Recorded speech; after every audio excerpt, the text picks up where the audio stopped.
Hey, it's Coach Anderson from Mississippi Public Broadcasting Online. Today we're going to pick up with ACT reading once again. The last time that we met and talked, we talked about taking the ACT test. We gave you all the directions. We allowed you time, of course, to go through and take the test. And today what we're going to do is debrief a little bit.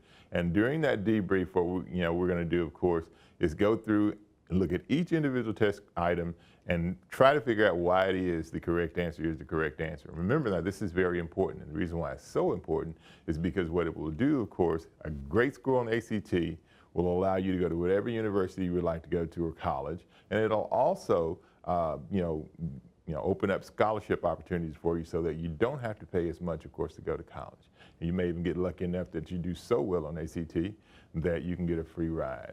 And wouldn't that be great? I know a lot of parents, of course, would love to see that happen. Now, today what we're going to do is we're going to look at part 1, ACT test reading review questions 1 through 5. And what we're going to attempt to do, of course, is give you an explanation why it is the correct answer is the correct answer. And what we're going to do is we're going to pull out some of the samples in the reading samples and try to pinpoint why it is the answer is the answer. First thing we'll do is we'll start with look at the annotations that we've done. This is the passage, of course, that we did in passage 1. It was a literary narrative written by an author called by the name of Thad Carhart. Now, what we did, of course, is we did what our plan was, identify who the people or the characters were in the story, and I try to then identify some of the key details, what the tone of the author was, what the mood of the passage was, and that's what some of our annotations did. We also need to ask ourselves some questions when we figure out what type of passage we have. And the questions that I came up with for this particular exercise was, who are the characters? What are the characters' relationship? Is there a conflict? What is the mood? What is the author's tone? Is there a culmination? And the answers to those questions I also kind of jotted down. Now, you don't have to be as thorough as I did with mine, but kind of have an idea about what the passage, of course, is about. Now, what we're going to do is look at question 1. In passage A, the parenthetical information in line 19 and lines 21 and 23 mainly serves to. So the first thing we want to do, of course, is identify what those lines are. And so that's what I did. I pulled this out for you so you can see what those lines 19 and 21 through 23 does. And one of the first things that you see here, it says the worst thing that you can do in line 21, the worst thing that you can possibly do to a piano, he told me more than once, is to transport it by ship. So just that little information there gives us some insights in terms of what the correct answer will be. Well, let's look at the question. Go back to the question for a second. And it says, in passage A, the parenthetical information in line 19 and lines 21 and 23 mainly serves to specify Luke identified certain aspect of the piano's history, portray Luke as overly judgmental about piano transportation, describe the types of rules that visitors to Luke's shop are required to follow, D, indicate some of Luke's firm beliefs about piano care. Now, he does mention something about piano transportation, but was that the purpose, or was that the main point that he was trying to make? Well, when you look at the answer is D. It indicates some of Luke's firm beliefs about piano care. And the rationale was the parenthetical information in lines 19 through 23 in passage A explains that Luke could deduce various details about a piano's history, but the parenthetical information suggests reference to care. So he was talking about transportation, but care was the best reference that we can get when we look at that parenthetical information. So therefore, the answer would be letter D. What we'll do now, of course, is look at question 2. And once again, we'll pull out information where we see it in the passage so that we can kind of direct you to where the answer, of course, could have come from. Question 2 says, based on the assertion in passage A that Luke's attitude about how people treated their piano seemed to mirror his philosophy of life, lines 25 and 26, which of the following statements would be most nearly describe Luke's philosophy of life? It's F, it is better to live a full and imperfect life than not participate because something might go wrong. G, life is a fragile gift that must be cherished and kept safe at all times.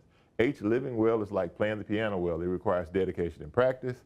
J, it's important not to take life's opportunities for granted because they may not come a second time. Well, we're looking at lines 25 and 26 here. So what we did is we pulled out line 25 and 26, and he says his attitude about how people treat their piano seemed to mirror his philosophy of life. While regretting the depredations worked by children on the keyboards, He regarded them as tolerable because he said that the piano was the center of the family. So when we look at that information based on what we said, the best answer is F. It is better to live a full and imperfect life than not to participate because something might go wrong.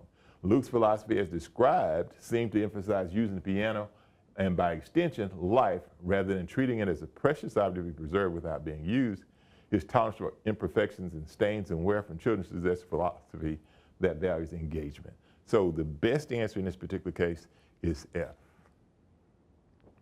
That takes us to question number 3. Question number 3 says, as it is used in line 32, the phrase bit into most nearly means. And once again, when you're looking at doing ACT reading, the first thing you want to do is look at if you find questions that deal with vocabulary or references to vocabulary, see if you can deduce what those answers might be based on what you see there. It says the phrase bit into most nearly means A, pinched, B, ingested, C, marred, D, severed. Well, when I look at bit into, pinch doesn't really come to mind because when I think about pinch, I think about something, of course, that happens with my fingers. Severed, I guess if you bit into something hard enough that it could sever it. Ingested, I don't think ingested means to eat something. I don't think it's we're talking about pianos. I don't think we're talking about eating pianos. So let's look at line 32 and see what we can look at in terms of context. It was more important than just any piece of furniture, but it was that too.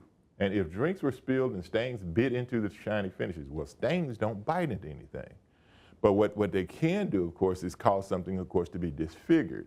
And the first thing that I look, or disfigured or damaged, and in this particular case, the best word that deals with damage is probably marred. So in the correct context of the passage, bit into shiny finishes refers to damage or marks.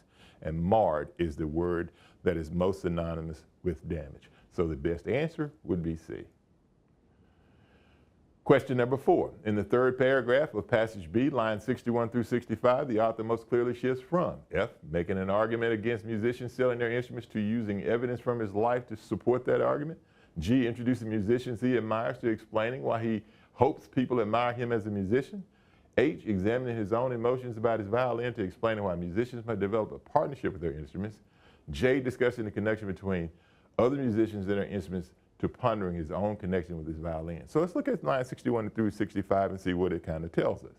Well, when you look at line 61 through 65, it says, Leifsche and Roisman dealt with re-entirement in different ways, but their stories made me wonder not only what I'll do with my violin if and when I retire, but also about the very nature of a musician's day-to-day, year-to-year relationship with his instrument. So he's talking about what he's going to do with his instrument when he retires, and he's talking about the relationship that he has with his instrument now. So when we look at those answer choices, it says in the third paragraph, the author most clearly shifts from discussing he started out talking about Leifsche and Roisman, and then he starts talking about himself. So the best answer is J, discussing the connection between other musicians and their instrument, and he morphs into pondering his own connection with his own instrument. So the best answer in this particular case is J. Question 5. In passage B, the statement that Leifsche was not merely an excellent oboist, he was a great artist, lines 44 and 45, can be best described as A, a fact supported by details about Leifsche's career, B, a fact confirmed by experts quoted in the passage, C, an opinion that the author attributes to Leifsche's colleagues and students, D, an opinion that the author asserts but does not explain. Well, let's look at lines 44 and 45 and see what we can kind of deduce. Well, it says here, on the face of it, giving up an instrument you no longer use seems perfectly reasonable. But nevertheless, I was taken aback. Mark was not merely an excellent oboist, he was a great artist. Still, Mark didn't do it alone. So basically what he's saying is, he was good at what he did, but he wouldn't, he couldn't do what he did, of course, without his instrument.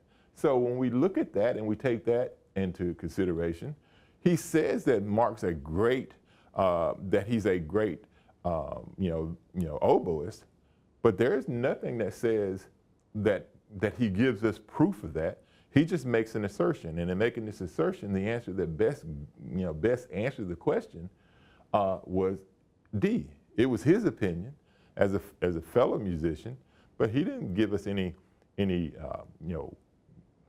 concrete evidence as to why Livesey, of course, was considered to be a great musician, or great oboist in this particular case. Well, what that does, of course, is that's the first 5 questions that we did out of the 40 questions that we did in terms of ACT reading. I hope you did real well.